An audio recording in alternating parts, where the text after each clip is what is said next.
तो नमस्कार साथियों, कैसे हैं आप सभी लोग। I hope you are very well. और आज क्लास 10 के जितने भी बच्चे हैं इतिहास पढ़ने के लिए आज से तैयार हो जाएंगे। आज हम लोग इतिहास का फर्स्ट चैप्टर यूरोप में राष्ट्रवाद को स्टार्ट कर रहे होंगे और इस चैप्टर को बेसिक से लेकर एडवांस लेवल तक, यानी एग्जाम में जितने सारे क्वेश्चन बन सकते हैं इस चैप्टर से, वो सारे क्वेश्चन को डिटेल कॉन्सेप्ट लेवल पर जाकर हल करने वाले हैं। ठीक है, यानी अपने कॉन्सेप्ट को मजबूत करेंगे और इस चैप्टर को पूरा अपने अंदर कमांड कर लेंगे। ठीक है, और एक बात मैं बहुत जरूरी बात यहाँ पर आपको बताना अगर चाहूँ तो ये यूरोप में राष्ट्रवाद चैप्टर जो है ना, ये हमारे लिए एक मिनट एक मिनट हाँ हाँ, तो ये यूरोप में राष्ट्रवाद चैप्टर जो है, अरे यार हाँ, तो ये यूरोप में राष्ट्रवाद चैप्टर जो है ना, एक बहुत ही इंपॉर्टेंट चैप्टर है। ठीक है, अभी आप 10th का एग्जाम दे रहे हो या फिर अगर भविष्य में आप कोई बिहार दरोगा, बिहार पुलिस बनने का अगर आपका सपना हो, तो उस एग्जाम सब में भी इस चैप्टर से, खासकर ये वर्ल्ड हिस्ट्री का पार्ट है यूरोप में राष्ट्रवाद, उस एग्जाम सब में भी इस चैप्टर से अच्छे खासे प्रश्न आते हैं। तो अभी के लिए ये इंपॉर्टेंट तो है ही 10th क्लास के लिए, लेकिन आगे के भविष्य के लिए भी आप लोगों के लिए ये चैप्टर बहुत ज्यादा इंपॉर्टेंट होने वाला है। ठीक है, तो इस चैप्टर को बहुत बेसिक लेवल से लेकर चलेंगे। अगर आप देखेंगे, इस चैप्टर का नाम है यूरोप में राष्ट्रवाद का उदय। ठीक है, यूरोप में राष्ट्रवाद का उदय, यानी दुनिया में सबसे पहले राष्ट्रवाद कहाँ उदय हुआ? यूरोप में हुआ। तो मैं ये भी बताने का प्रयास करता हूँ, बहुत सारे लोगों को पता होगा कि यूरोप एक महादेश है। ठीक है, लेकिन बहुत सारे ऐसे ही बच्चे तो होंगे कि जिसको ये नहीं पता होगा कि महादेश आखिरकार क्या होता है, यूरोप क्या है, दुनिया में टोटल कितने महादेश है, इसमें सबसे बड़ा महादेश कौन है, ये सभी बहुत सारे बच्चों को नहीं पता होता है। तो उस लेवल से हम अपनी तैयारी को यहाँ पर तंदुरुस्त करने वाले हैं और उस लेवल से हम अपने चीजों को यहाँ पर सीखने वाले हैं। ठीक है, तो कुछ 2 मिनट का समय मुझे लगेगा, कृपया 2 मिनट वेट करें या फिर 2 मिनट स्पीड करके देख ले, और यूरोप को थोड़ा, जिस बच्चों को नहीं पता है उस बच्चों को मुझे समझाने दीजिए कि आखिरकार यूरोप आखिरकार है क्या। उसके बाद अगर राष्ट्रवाद आप मुझसे समझ लेंगे तो आपको बिल्कुल मजा आने वाला है कि आखिरकार राष्ट्रवाद को पढ़ा किस तरीके से जाता है, और राष्ट्रवाद समझने में आप लोगों को इसके बाद से कोई भी दिक्कत समस्या नहीं आने वाला है। मेरे पास ऐसे ऐसे एग्जाम्पल्स है जिससे आपको राष्ट्रवाद समझने में बिल्कुल भी समस्या नहीं होने वाली है। ठीक है, लेकिन 2 मिनट उससे पहले, थोड़ा भी पानी पिया ना, ढक्का रहा है, 2 मिनट उससे पहले राष्ट्रवाद समझ, यूरोप समझिए। ठीक है, सभी बच्चे पहले मुझे बता दीजिए कि महादेश क्या होता है। अगर जिसको पता है कमेंट बॉक्स में टाइप करेंगे कि आखिरकार महादेश होता क्या है। ठीक है, तो मेरा यूरोप ये है, एक महादेश है। इंपॉर्टेंट सवाल है, आखिरकार महादेश क्या है। ठीक है, महादेश क्या है? देखिए, महादेश पृथ्वी का वह सबसे बड़ा भूभाग जो चारों तरफ पानी से घिरा, समुद्रों से या फिर पानी से घिरा हुआ होता है, उसे महादेश कहते हैं। ठीक है, दुनिया में टोटल कितने महादेश हैं? दुनिया में टोटल 7 महादेश है। ठीक है, कौन कौन से महादेश है यहाँ पर ध्यान से सुनिए। पहला एशिया, अफ्रीका, उत्तरी अमेरिका, दक्षिणी अमेरिका, यूरोप, ऑस्ट्रेलिया, अंटार्कटिका। ठीक है, दुनिया में टोटल 7 महादेश है, उसी में से एक महादेश हमारा यूरोप है। ठीक है, अगर मैं आपसे पूछूं, अगर आप, हम सब भारत देश के निवासी और हम सब भारत देश में रहते हैं। ठीक है, और भारत को अगर मैं आपसे पूछ लूं कि भारत किस महादेश का हिस्सा है, तो आप सभी बच्चों को पता होना चाहिए, मुझे उम्मीद है कि आप लोगों को पता होगा। आप लोग बताएंगे कि सर भारत एशिया महादेश का हिस्सा है। आप लोगों को एक बात यहां से और पता होनी चाहिए कि एशिया जो है दुनिया का सबसे बड़ा महादेश है। दुनिया का सबसे बड़ा महादेश है। क्या है? दुनिया का सबसे बड़ा महादेश है। सर किस चीज के हिसाब से? सर जनसंख्या के हिसाब से या फिर क्षेत्रफल के हिसाब से? तो यहाँ पर मैं बेसिकली अभी क्षेत्रफल के हिसाब से बात कर रहा हूँ, यानी क्षेत्रफल की दृष्टि से, यानी एशिया महादेश के पास जितना क्षेत्रफल है उतना किसी भी महादेश के पास नहीं है। ठीक है, और अगर मैं यूरोप का बात करूं तो ये क्षेत्रफल के हिसाब से 6th लार्जेस्ट कॉन्टिनेंट है, यानी दुनिया का 6ठा सबसे बड़ा महादेश है। महादेश को क्या कहते हैं? कॉन्टिनेंट कहते हैं इंग्लिश में। ठीक है, कॉन्टिनेंट कहते हैं। और यहाँ से एक दो बातें और यहाँ पर आपको पता होनी चाहिए। क्या पता होनी चाहिए? हाँ, अगर आप यूरोप को समझना चाह रहे हैं, अगर हमें आगे चलकर इसी चैप्टर यूरोप का ही राष्ट्रवाद को समझना है, तो यूरोप के कौन कौन से प्रमुख देश है, यानी प्रमुख कंट्रीज कौन कौन सी है, वो थोड़ा समझ लेते हैं। आपने फ्रांस का नाम सुना होगा, ये फ्रांस भी यूरोप का देश है। और दुनिया में तो सबसे पहले राष्ट्रवाद का उदय यूरोप में हुआ, लेकिन यूरोप में भी सबसे पहले कहाँ हुआ? तो वो फ्रांस में हुआ। ठीक है, उसके बाद यहाँ पर रसिया एक देश है, रसिया देश भी यूरोप महादेश का हिस्सा है। जो, और रसिया देश के बारे में एक और खास बात आप लोगों को पता होना चाहिए कि ये दुनिया का सबसे बड़ा देश है। दुनिया का सबसे बड़ा देश है, सबसे बड़ा देश, सबसे बड़ा देश है। सर किसके हिसाब से सबसे बड़ा देश है? तो ये भी क्षेत्रफल के हिसाब से सबसे बड़ा देश है। यानी रसिया के पास जितना क्षेत्रफल है, यानी इसके पास जितना लैंड, मतलब जितना लैंड है, यानी जितना जमीन है, उतना दुनिया में किसी भी देश के पास नहीं है। तो इतना उम्मीद है, इतना बात क्लियर होगा आप लोगों को। अगर तीसरा देश का मैं बात कर लूं तो इटली, आप इसी चैप्टर में पढ़ेंगे कि इटली का एकीकरण कैसे हुआ। आप इसी चैप्टर में जर्मनी का एकीकरण भी पढ़ेंगे। ठीक है, आप इसी चैप्टर में ऑस्ट्रिया के बारे में भी पढ़ेंगे। ध्यान दीजिए, मैं ऑस्ट्रेलिया नहीं बोल रहा हूँ, मैं ऑस्ट्रिया बोल रहा हूँ। ऑस्ट्रेलिया एक महादेश है, जबकि ऑस्ट्रिया क्या है? ऑस्ट्रिया एक यूरोप महादेश का एक देश है। एक इंपॉर्टेंट देश का नाम कैसे भूल सकते हैं, एक देश है हमारे पास ब्रिटेन, जिसे इंग्लैंड भी बोलते हैं, ठीक है, जिसे इंग्लैंड भी कहा जाता है। मुख्य रूप से यहाँ पर 3-4 बातें जो थी हमारे लिए बहुत ही बेहद ज्यादा इंपॉर्टेंट थी, जिसे हमें समझना बहुत जरूरी था, और इसे समझे बगैर मुझे उचित नहीं लगा कि इस चैप्टर के राष्ट्रवाद वाले पोर्शन पे सीधे चला जाए, इसीलिए मैंने इस चीजों को पहले ध्यान देकर समझा दिया। अगर इतनी बातें अगर आप लोग अपने कॉपी में नोट डाउन कर लेते हैं, बस 3-4 बातें आप लोग नोट डाउन करिएगा। यूरोप एक महादेश है, ठीक है, ये दुनिया का छठा सबसे बड़ा महादेश है, एशिया सबसे बड़ा महादेश है, और भारत एशिया महादेश का हिस्सा है। और यूरोप के कुछ प्रमुख देश आप अगर लिख लीजिएगा तो यहाँ पर बहुत अच्छे तरीके से आपको इस चैप्टर समझ में आएगा। अगर ये नहीं भी लिखिएगा तो भी समझ में आएगा, लेकिन मैं चाहता हूँ कि आप ये लिख लीजिए ताकि आपके दिमाग में एक रफ आइडिया बना रहे कि हमने किस तरीके से क्लास स्टार्ट किया और हमें किस तरीके से समझना प्रारंभ किया था। चलिए, इतनी बात समझ रहे हैं तो अब यहाँ से सभी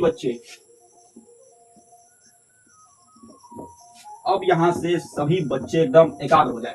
अभी तक अगर किसी ने कम ध्यान दिया तो चलेगा, लेकिन अब यहाँ से बिल्कुल भी 100%, बिल्कुल ही 100 फोकस मैं आप लोगों का चाहता हूँ, और यहाँ से आप लोग बहुत अच्छे तरीके से समझने का प्रयास कीजिएगा, क्योंकि यहाँ से समझना बहुत ज्यादा जरूरी है। अगर राष्ट्रवाद की फीलिंग आप में नहीं आई तो समझ लीजिए चैप्टर मुश्किल लगेगा। अगर राष्ट्रवाद अगर आपने धीरे धीरे समझने का प्रयास किया तो ये चैप्टर बिल्कुल मक्खन कहानी की तरह मैं समझाने वाला हूँ, और आप लोगों को बहुत बेहतर और सिंपल अंदाज में समझ में आने वाला है। सबसे पहले आप लिख लीजिए अपने कॉपी में, यूरोप में चैप्टर का नाम लिख लीजिए, राष्ट्रवाद का उदय। लिख लीजिए, सभी को लिख लिया आप लोगों ने? उम्मीद है दिख रहा होगा, नहीं दिख रहा क्या? थोड़ा बहुत देखिए, राष्ट्रवाद को समझने के यहाँ से 2 तरीके हैं। वो हाँ, अरे भाई, इतना लाइट खाया हुआ है। हाँ, यहाँ से राष्ट्रवाद के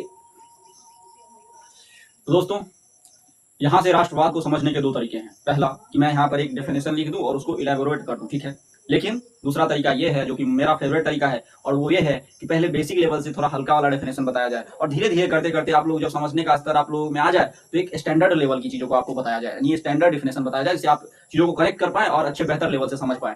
तो मैं दूसरे तरीके से चलूंगा यहाँ पर, और अपने तरीके वाले को मेरा जो समझाने का तरीका और मेरा जो समझने का तरीका है उस तरीके से आप लोगों को राष्ट्रवाद में समझाता हूँ।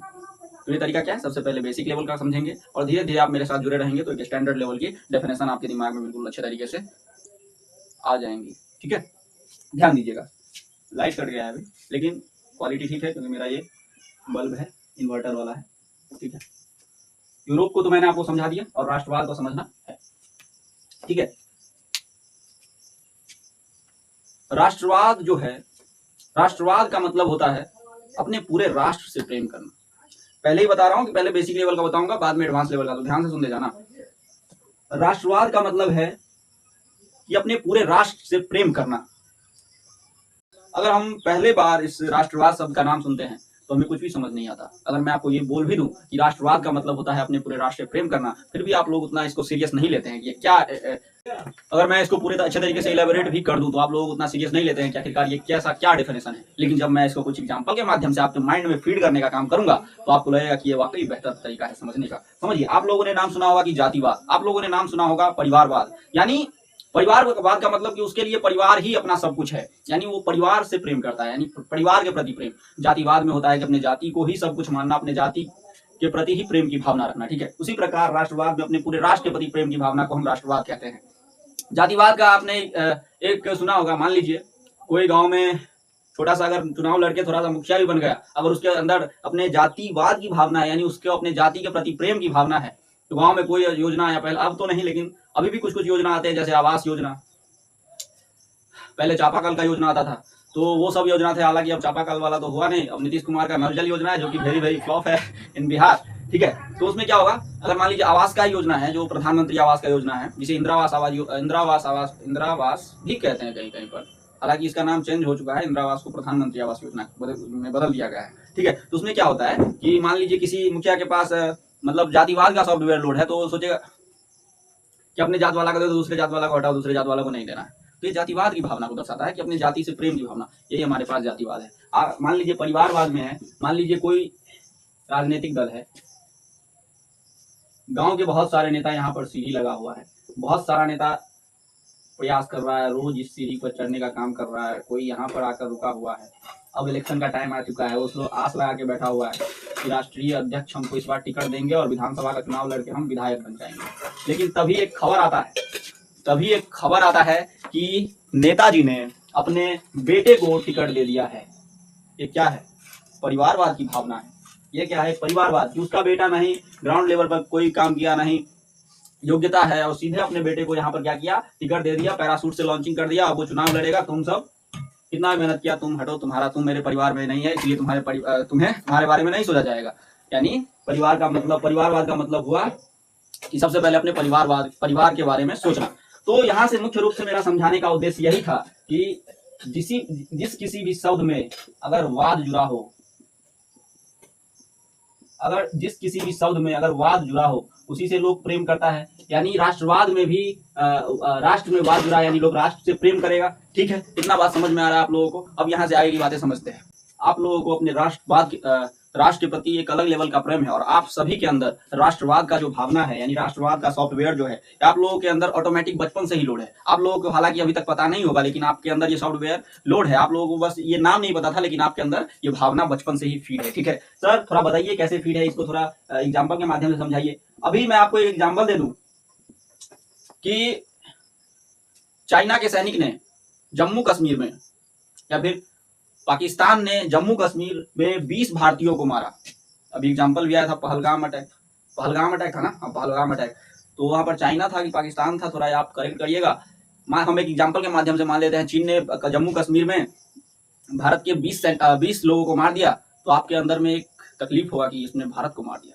क्यों तकलीफ हो रहा है? क्योंकि आप पूरे राष्ट्र को एक मान रहे हैं, आप लोगों के पास पूरे राष्ट्र के प्रति एक प्रेम की भावना है, इसीलिए आप लोगों को तकलीफ हो रहा है। दुनिया में कहीं कोई आपने इतना युद्ध सुना कि रसिया यूक्रेन का युद्ध चल रहा है, अमेरिका ने ईरान पर, तो कभी ईरान ने रसिया पर, ये सब दुनिया में जितना युद्ध हो रहा है, आप लोग सुनेंगे कि अगर ऐसा हो गया कि पाकिस्तान का आतंकवादी ने पाकिस्तान में बम फोड़ा और 100 लोग मर गए। कहाँ मरा? पाकिस्तान में। चलो मरने दो, पाकिस्तान में मरा। आप लोग अपना देश नहीं है, इसीलिए वो उसके प्रति प्रेम की भावना नहीं है और मन में दुख नहीं है। लेकिन वही अगर भारत में वैसा कहीं पर घटना हो जाए कि आतंकवादियों ने पाकिस्तान के आतंकवादियों ने भारत में घुसकर बम फोड़ दिया और 20 लोगों की जान चली गई, तो आप लोगों को तकलीफ होगा कि पाकिस्तान के आतंकवादियों ने हमारे देश के लोगों को मार दिया।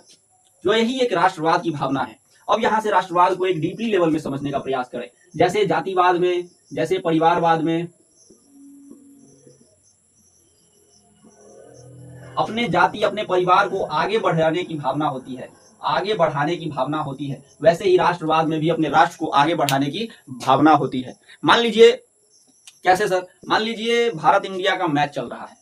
क्या चल रहा है? भारत इंडिया का मैच चल रहा है, और वो फाइनल मैच है। कुछ भी हो जाए, भारत ही जीतना चाहिए। और अगर भारत जीत जाता है तो खूब पटाखा उटका छोड़ता है, खूब पटाखा उटका फोड़े, खूब मिठाई उठाई बांटे। जिसके अंदर राष्ट्रवाद की भावना है, उसके अंदर प्रेम है। अगर जिसके अंदर ये राष्ट्रवाद की भावना नहीं होती है, वो आपको भी कितना आपको डांटते भी होगा कि भारत जीता तो तुमको क्या मिला, तुमको नौकरी वोकरी मिल गया।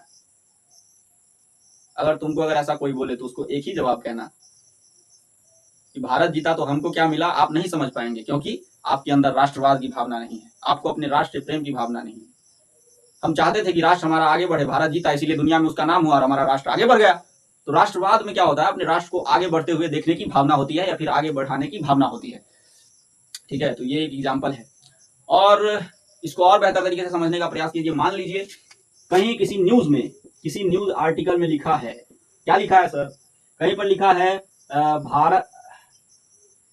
भारत और पाकिस्तान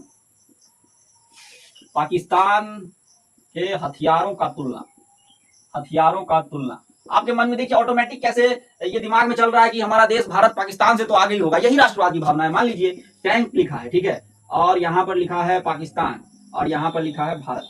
ठीक है, यहाँ पर लिखा है भारत। अगर पाकिस्तान के पास यहाँ पर 5000 टैंक है तो आपके मन में ऑटोमेटिक फीड होगा कि भारत के पास तो इससे ज्यादा ही होना चाहिए। और यहाँ पर लिख दिया कि भारत के पास 40,000 टैंक, ऐसे का 10,000 40,000 टैंक है, आपका मन एकदम खुश हो जाएगा। क्या भारत है, भारत के पास इतना है।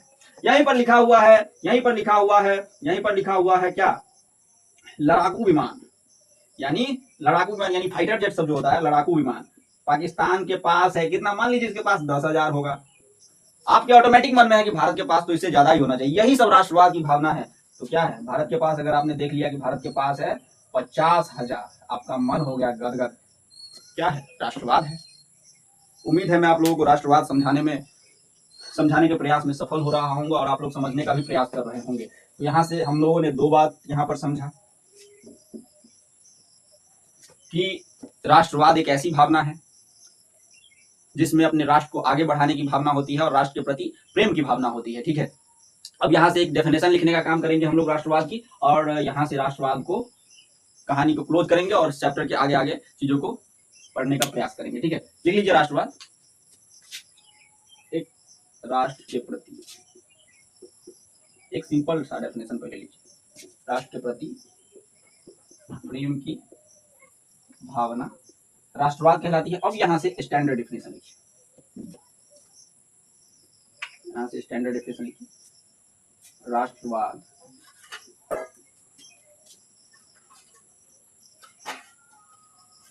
राष्ट्रवाद आधुनिक विश्व की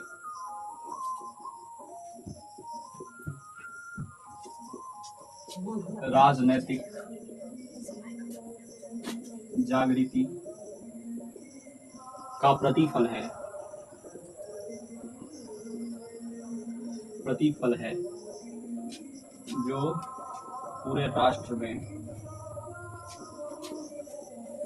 प्रेम और एकता का वाहक बनती है। इस डेफिनेशन को एक बार अच्छे तरीके से समझ लें, समझने का प्रयास करें। देखिए, कुछ यहाँ पर टर्म आ गया है कि आधुनिक विश्व यानी राजनीतिक जागृति का प्रतिफल है और राष्ट्र में प्रेम और एकता का वाहक बनती है। एक तो मैंने समझा दिया कि पूरे राष्ट्र को एक समझते हैं और पूरे राष्ट्र के प्रति हम लोगों का प्रेम है, जिसे हम राष्ट्रवाद कहते हैं। और यहाँ पर राजनीतिक जागृति और आधुनिक विश्व यानी आधुनिक समय जो भी हम लोग हैं, ठीक है, आधुनिक विश्व में हम लोग जी रहे हैं, आधुनिक दुनिया मॉडर्न वर्ल्ड में हम लोग जी रहे हैं। और राजनीतिक जागृति का मतलब ये होता है कि मान लीजिए, एक तो ये है कि देश के नेता जो है कुछ कर रहे हैं, हमें उससे फर्क नहीं पड़ रहा है, लेकिन अगर देश के नेता कुछ गलत कर रहे हैं, क्योंकि ये देश हमारा, ये देश लोकतांत्रिक देश है, अगर देश के नेता कुछ गलत करे तो हम उस पर सवाल उठाएं कि आप गलत कर रहे हो, ऐसा आप नहीं कर सकते, आप देश को बर्बाद नहीं कर सकते। अभी भारत में चल रहा है कि इतना पेपर लीक हो रहा है, नीट पेपर लीक, तो मध्य प्रदेश का टीईटी पेपर लीक यानी टीचर बनने के लिए जो एग्जाम होता है वो पेपर लीक कर दिया।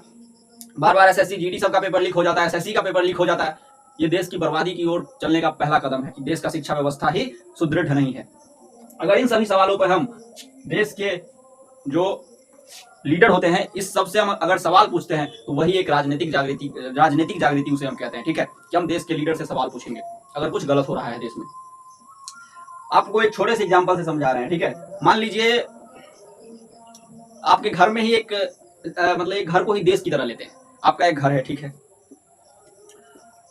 आपके घर में कोई बड़े भैया होंगे, ठीक है, आप चाहे सही काम करो चाहे गलत काम करो, ऐसे होते हैं जो एक थप्पड़ आपको मार देते हैं, कभी भी मार देते हैं। फैमिली फंक्शन में है, आपको एक थप्पड़ मार दिया, अब आप बगावत करना स्टार्ट करोगे। आप अपने मम्मी पापा से बोलोगे कि हमारे भैया जो है हमेशा एक थप्पड़ मार देते हैं, कहीं पर जाते हैं, किसी भी बड़े आदमी के पास जाते हैं, बेइज्जती हो जाता है। तो आप बगावत कर रहे हो, यानी आप लोगों में एक जागृति है। ठीक है, यही यहाँ पर आधुनिक राजनीतिक जागृति की बात हो चल रही है।